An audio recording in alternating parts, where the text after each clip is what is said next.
Kumbuka naendelea kukuletea dondoo kuhusu manufaa yanayokuijia kupitia mjadala huu. Na kumbuka hapa nimegusia kwa mapokeo, mafundisho tunayopewa, matendo tunayaona na kujifunza, ama kwa mema au maovu tunayotenda au kutendewa, hatimaye kuwa embedded katika conscience zetu, katika minds zetu, katika fikra zetu, hatimaye kuwa sehemu ya tabia, dhamiri, matendo yetu. Maelezo haya yakiwa kama evidence au shahidi au practicality. Lakini kubwa zaidi, chukua hii and write it down. Matendo mema hujenga wema na watu wema. Likewise, hii inaweza kuwa ndio substance kwa maelezo haya. Matendo mema hujenga wema na watu wema. Likewise, watu wema hujenga watu wema. Likewise, maasi, uovu, watu waovu hujenga waovu. Visasi hujenga visasi na kuendeleza hali hiyo ya visasi, kizazi hata kizazi. Nasema kuona meritocracy, na nimetaja haya, chukua hii. Haya nimeyataja kwa sababu meritocracy utaiona katika part 5. Part 5, yes, part 5, 6 na 7. Meritocracy ni sehemu ya nguzo zinazojenga mjadala. Maana hili ni sehemu ya msingi wa majibu kwa changamoto zetu sugu, na hatimaye huingia katika mifumo, kitaaluma, kijamii, kiimani na kihisia. For better always. Kisha ukabila, udini, mbari, racism, ukanda, na hatimaye kuhatarisha amani na uchumi. Si mara moja, bali huwa sehemu ya DNA taratibu. Taratibu huwa DNA ya watu na jamii husika. Kwa maelezo nimegusia, nitaeleza baadaye kwa kirefu. Kumbuka sehemu ya kwanza ni dibaji, kwa hiyo ni maelezo, ni dondoo. Kuandaa pokea maelezo kwa kirefu. Nasema hatimaye haya hujenga tabia na hatimaye hujenga hali tulizokuwa nazo leo, ikiwemo tegemezi. Je, kuondoa vikwazo vinavyotupeleka katika nchi tunayotaka, Afrika wasema the Africa we want, katika jamii tunayoitaka, si jambo jema hili?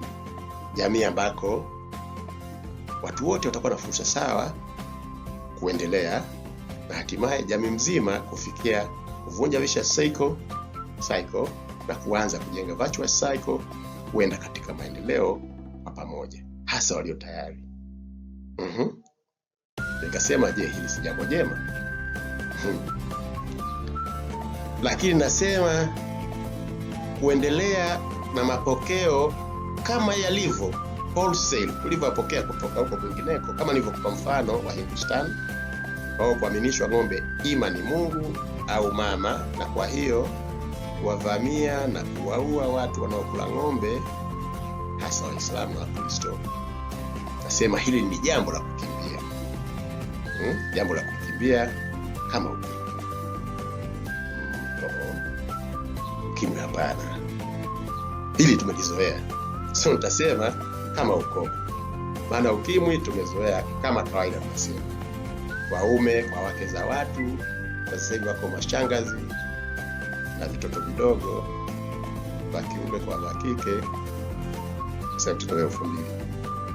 So nasema huwezi kuongelea uchumi na maendeleo lakini ukakwepa kuongelea matendo mema, kwepa kuongelea imani na amani ya kweli. Maana haya mambo hayako fragmented, yanafungamana. Yes. Rais Museveni akasema kama amwamini kuwa amani ni msingi wa uchumi, basi therefore, yeye kusema therefore, yeye akasema therefore I welcome you to invest in Somalia au Darfur. Kama huamini kuwa amani ni msingi, akasema msingi wa uchumi, au upendo, matendo mema kuwa ni msingi wa uchumi na maendeleo, basi akasema na walikani kuwekeza Somalia. Anasema unaweza kusema na walika pia Darfur. Kumbuka, mtoa hoja haamini katika sharia za mapokeo. Nimesema niko anti-conventions. Ni mtu anahoji. So bear with me. Kumbuka, mtoa hoja pia vile vile huamini katika sharia au kanuni za asili, na kuwa tuko hivi tulivyo. Kanuni, sharia za asili. Tuko hivi tulivyo si kwa bahati mbaya, bali matokeo. Matokeo ni tumelishwa vichwani metu tangu utumwa na kisha ukoloni wa kale, na sasa ukoloni mambo leo kupitia sikia hii, kupitia mitaji, misaada, lakini pia kupitia conventions, tamaduni zilizopangiwa, mabox tuliovalishwa. Somebody got to say it. I've said it. Lakini ujue haya si maelezo ya kijumla ya kufikirika. Evidence, details. Well, mie si mtu nimekuja hapa kubahatisha kubwabwaja. Tumesema katika mada iliyopita, tumesema mimi si mtu anakuatupa tu, ina grounds. So evidence, details. Sasa tuhitimishe kwa mfano wa kweli, mfano wa kidunia. Ya Kaisari mwachie Kaisari, ya Mungu mpani Mungu. Sasa turudi duniani kwa mfano wa kweli, mfano wa kidunia, mfano wa kisayansi. Mfano unaosisitiza kwa tunaweza kuambukizana mema, lakini vile vile inaweza kupani imani na matumaini kuwa kwa kutenda mema hatimaye kuwa tunafanikiwa. Na vile vile kwa ubabe, mababe hatimaye huanguka. Mafanikio yao hayadumu. Kumbuka katika Bible iko verse moja inasema, tajiri mwema ni ule ambao mtu huweza kuacha hata kizazi cha 3. Hii haimaanishi pesa wala nini, jina. Kwa mfano Mwalimu Nyerere. So na kualikani kutana na Samuel Golden Rule Jones of Toledo. Bwana mmoja huyu alikuwa nicknamed Golden Rule. Samuel Golden Rule Jones of Toledo. Huyu alikuwa nicknamed Golden Rule, na ndio imekuwa jina lake hata leo. Kwa kuamini na kuishi kwa kuendesha biashara zake, na hatimaye maisha yake, dhamiri yake ilimtuma kufuata Golden Rule, biashara zake, malipake pa kazi kwa wafanyakazi wake, hatimaye alipata mafanikio kwa Mungu. Lakini vile vile kwa kuambukiza wema ule, nimesema oxytocin inavyofanya kazi, kwa kuona, kwa kutenda, kwa kushuhudia, pande zote mbili hunufaika, pande zote mbili au 3, 3 dimensions zote hunufaika. Kwa mafanikio biashara zake kutumia Golden Rule Jones, maelezo nitakupani, nitakurefer. Hatimaye mafanikio yake yakawa makubwa na akapendwa. Hatimaye wananchi katika eneo lile Toledo wakamsihi, na hatimaye wakamsimika mayor na kisha governor huko Marekani. True story. Na ujue nako akaendesha nchi kwa sheria moja kuu, Golden Rule, amri ya 11. Do unto others as you'd have others do unto you. Watendee wenzio kama upendavyo wakutendewe. Nini matokeo yake? Matokeo yake crimes zikasita, uasi, maovu. Matokeo yake gharama za uendeshaji, mfano law enforcement na tiba hizi na nini, gharama zikapungua katika jimbo lake, zikashuka. Uchumi ukakua kwa wengi kama si wote, kwa wengi hasa walio tayari. Hata ndio akaitwa Golden Rule hata leo. Nasema ujumbe huo, maelezo haya si ya mwisho kwake. Yumkini mafanikio yake haya yangeweza kuendelea na hata angeweza kuambukiza wengi, isipokuwa alifariki untimely. Otherwise nasema Yumkini leo tungekuwa tunamuita si meya wala gavana, si meya wala gavana Samuel Golden Rule Jones of Toledo, bali tungesema President Samuel Golden Rule Jones of the United States of America. Isipokuwa alifariki untimely. Lakini si haba, engo nyingine hiyo. Si haba maana yumkini yuko peponi. Uko nako hamtaki. Uko nako hamtaki. Kama ni hivyo basi nasema sisitiza, there must be something fundamentally wrong with you. Vile vile kumbukani, Masia haji tena isipokuwa kuhukumu.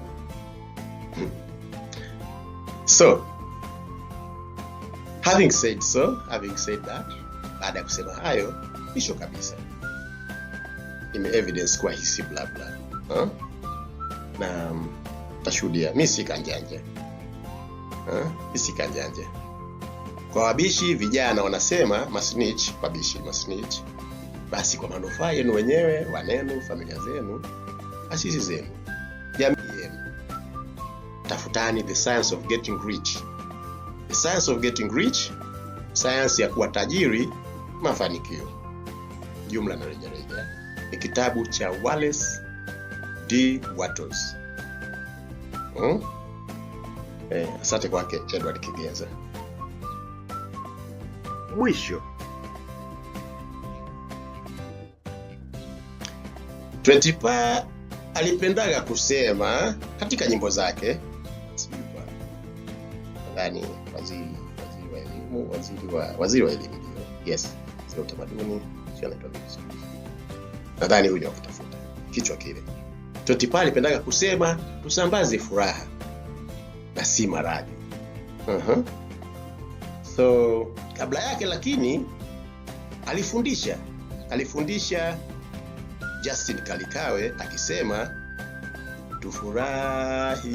tufurahi na wenzetu, ufurahi na wenzako, ndiyo maisha, usikubali kujenga chuki. Dedicated to Dr. Ibrahim Tungi. Ufurahi na wenzako, ndiyo maisha, usikubali kujenga chuki. Ndipo akasema tusambaze furaha na si maradhi.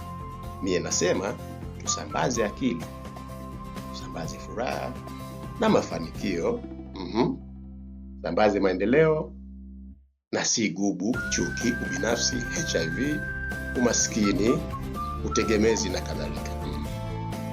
Sio poa. So rest in peace Justin Kalikawe. Popote ulipo 20. Asalamu alaykum.